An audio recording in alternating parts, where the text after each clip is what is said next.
Hello दोस्तों, आप कैसे हैं। हम आपका एंजॉय विथ मैथ सॉल्यूशन पर स्वागत करते हैं।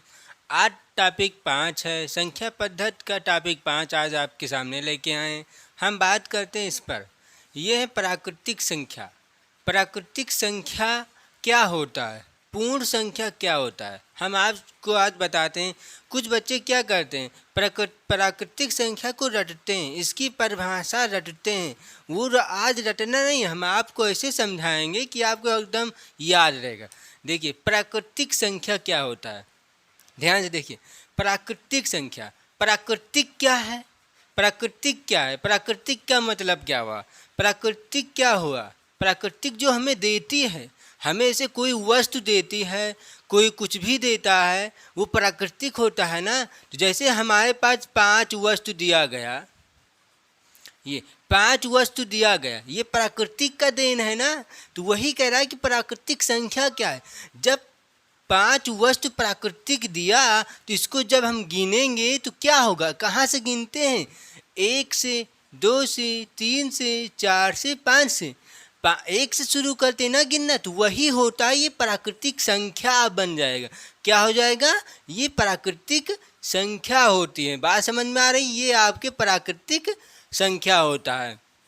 बात समझ में आया, ये है वस्तु 5, 6, 7 है।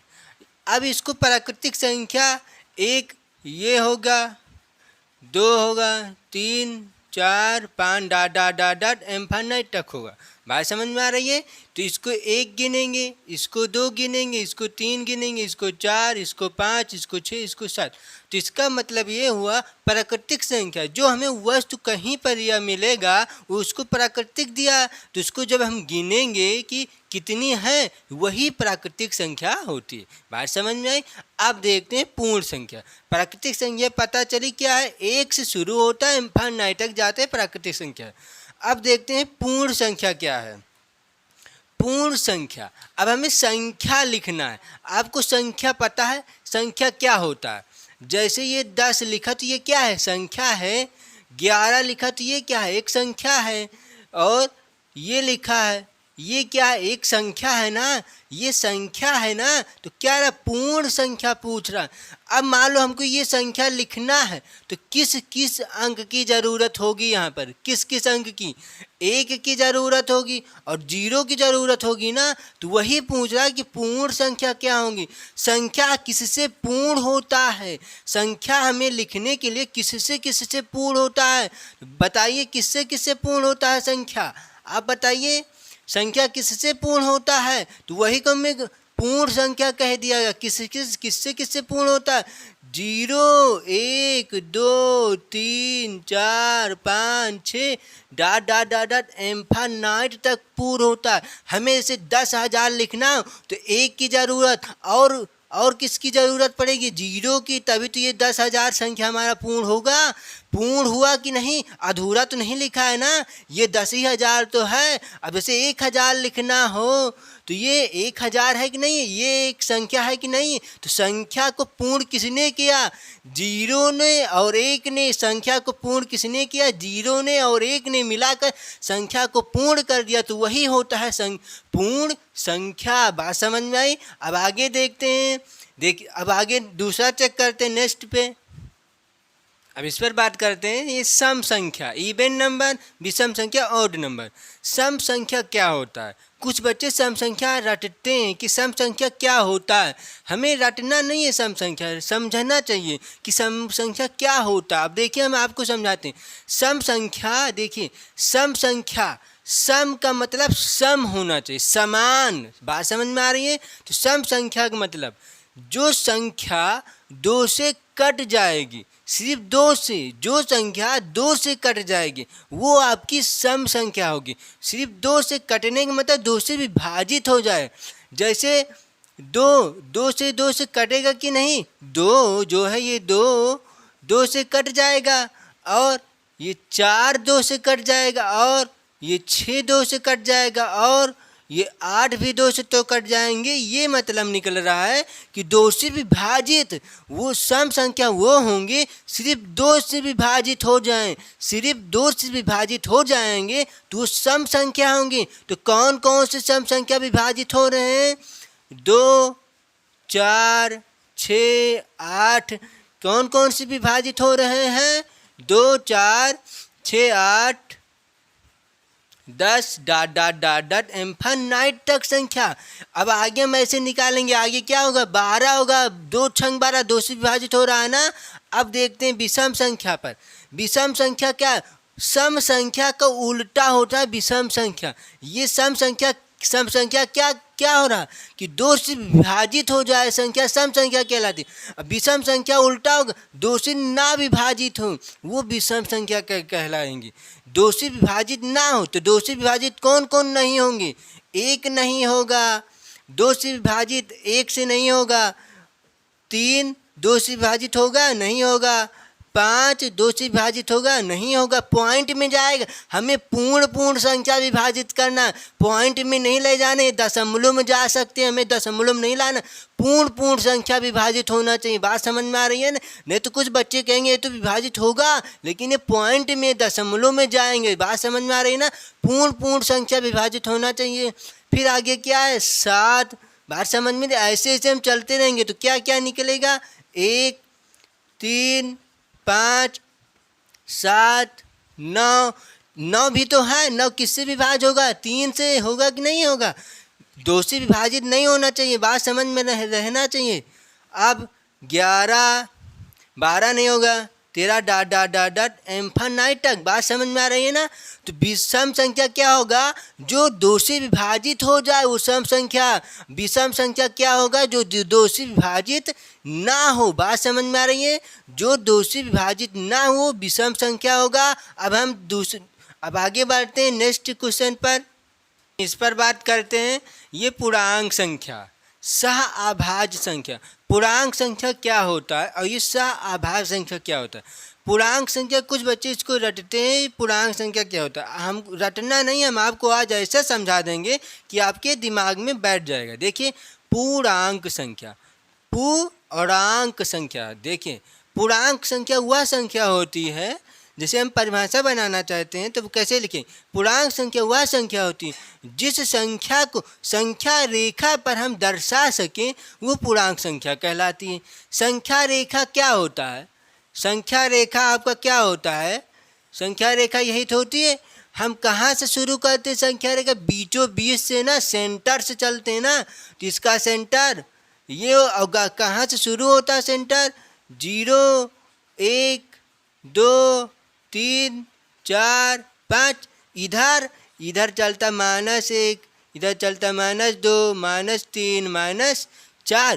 तो ये होंगे पूर्णांक संख्या। बात समझ में आई? तो इसको हम ऐसे समझेंगे कि पूर्णांक संख्या क्या होगा? जिसे हम संख्या रेखा पर दर्शा सकें। इसका मतलब जो धनात्मक में है और ऋणात्मक में, धनात्मक और ऋणात्मक दोनों संख्या मिला देंगे तो वो पूर्णांक संख्या बन जाएंगे। बात समझ में आ रही है? पूर्णांक संख्या धनात्मक और ऋणात्मक दोनों को, और एक ये 0 भी है, ये 0 भी है, इसको 0 भी को हम मिलाएंगे। बात समझ में आ रही है? देखिए ये होता है धनात्मक पूर्णांक और ये होता है ऋणात्मक पूर्णांक। 0 नहीं होता है, 0 से नहीं शुरू हो रहा, 1 से होता है।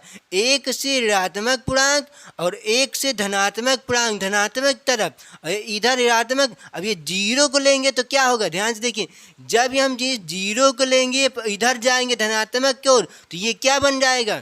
जब हम 0 लेंगे धनात्मक की ओर जाएंगे तो क्या होगा? ये अऋणात्मक पूर्णांक बनेगा। क्या बनेंगे?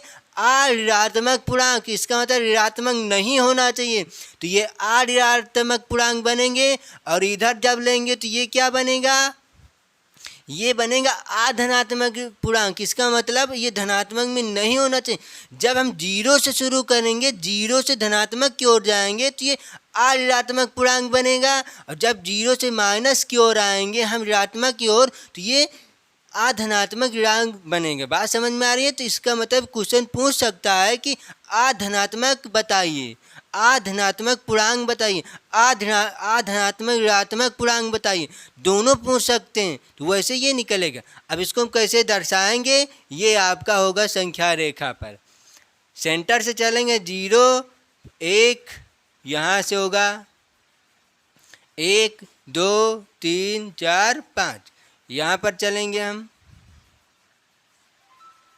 क्या होगा? -1 -2 -3 -4 -5 -6। बात समझ में आई? ये आपके होंगे पूर्णांक संख्या। बात समझ में आ रही है? ये आपके पूर्णांक संख्या। अब देखते हैं सह संख्या।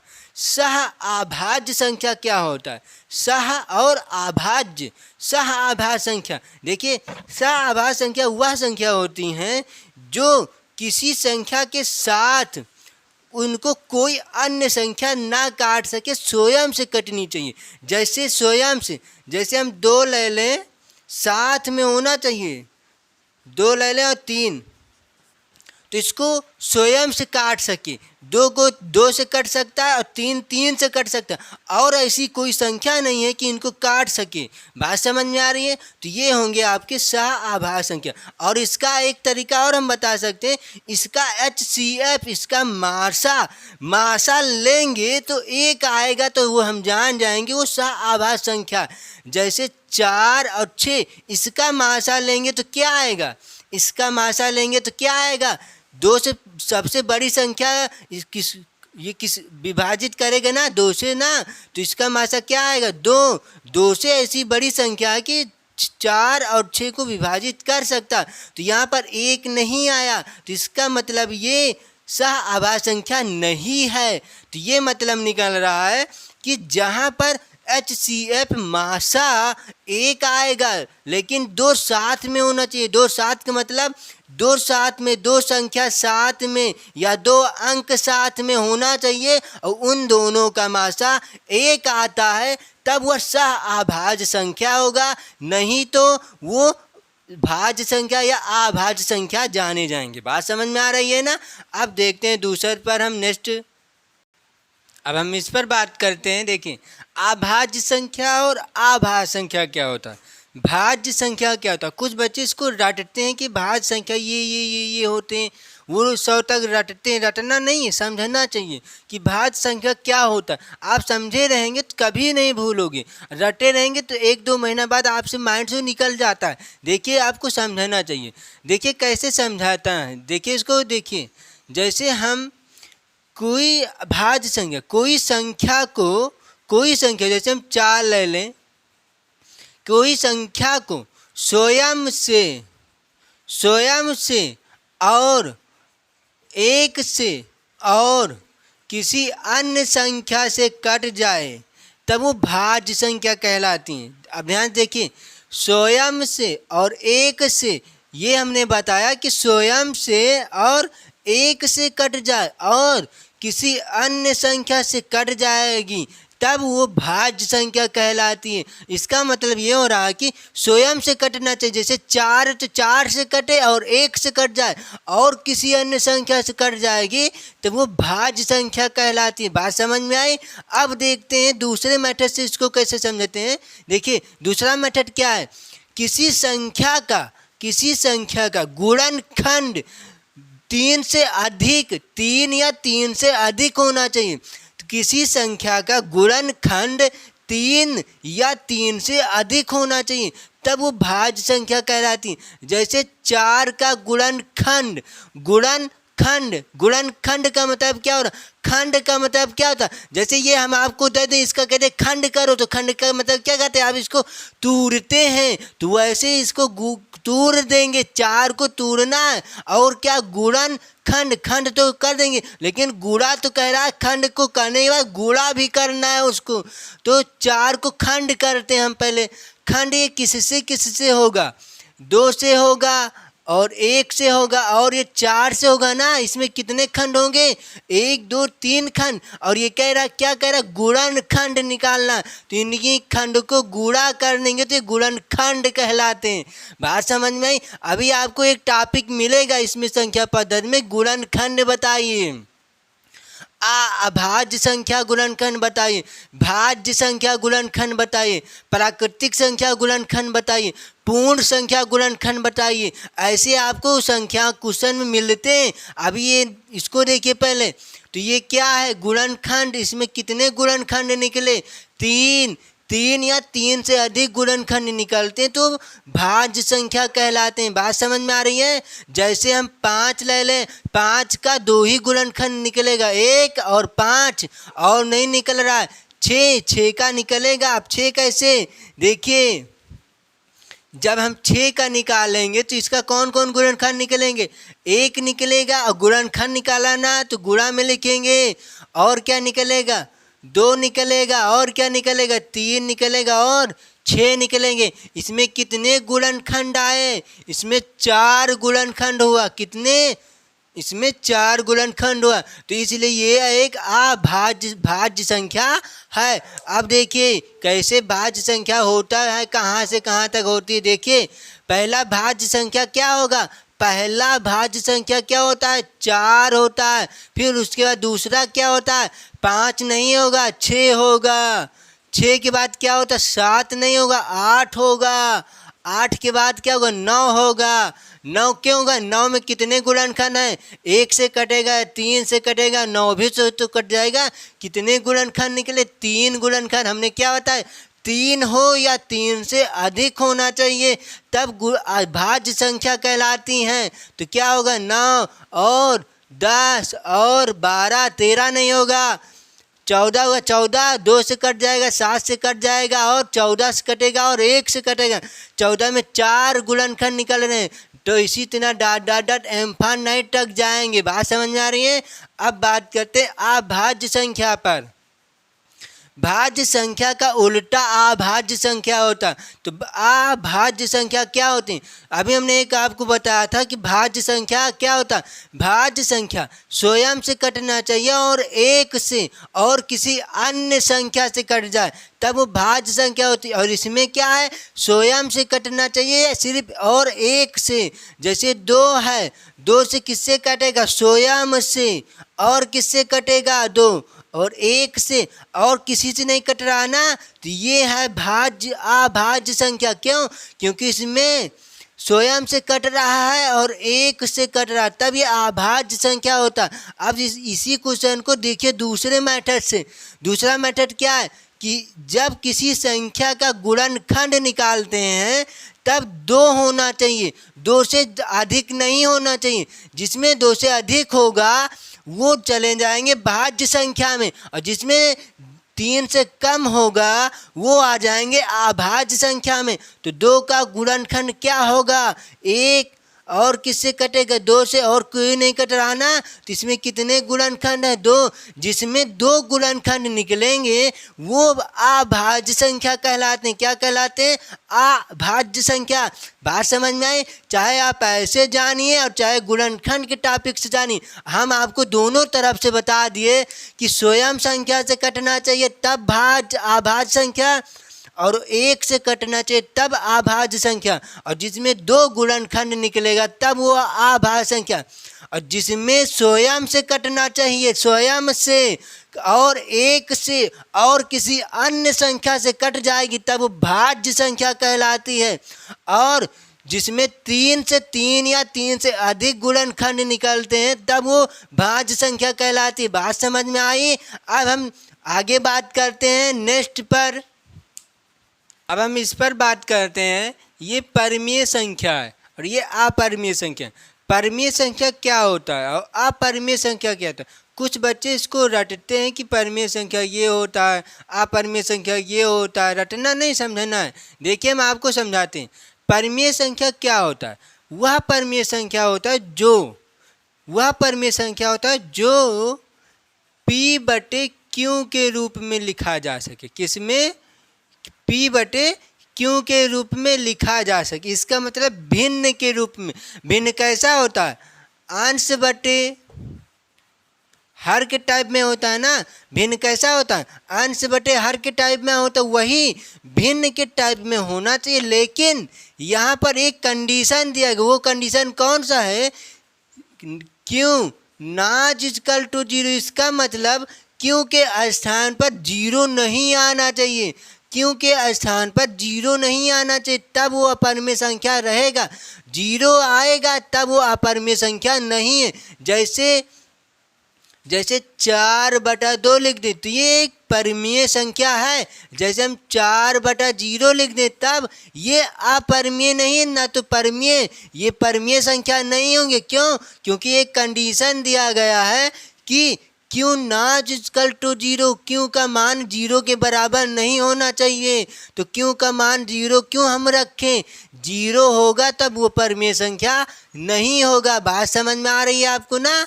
तो परिमेय संख्या समझ में, जब p बटे क्यू के रूप में होगा तो वो परिमेय संख्या होगा। लेकिन क्यू के स्थान पर जीरो नहीं होना चाहिए। ऊपर कुछ भी हो सकता है लेकिन नीचे जीरो नहीं होना चाहिए। बस आपको क्वेश्चन में यही देखना है कि अंश बटे हर में जीरो तो नहीं है। जीरो रहेगा तब वो परिमेय संख्या नहीं रहेगा।